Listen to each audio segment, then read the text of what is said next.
Hər yerdə uzatmışam. Meşənin içi mənə elə bir ki, bir qospitalım idi. Hər ağacın dibində uzatmışam yaralılarımı. Yemək yedizdirəm ağzıma. Siz o müddətdə nəyə fikirləşirəm? Mən də set olanda evlə, anamla danışırdım.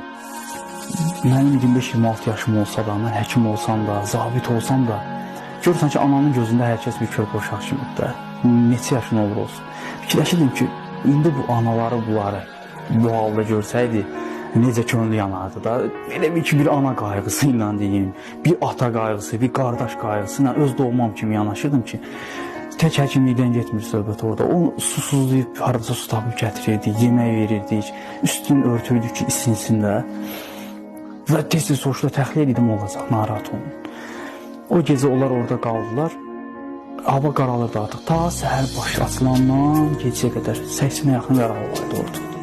Yardım göstərdim. Yüngül olanlar da var idi, yüngül qəlbə, ağır olanlar da var.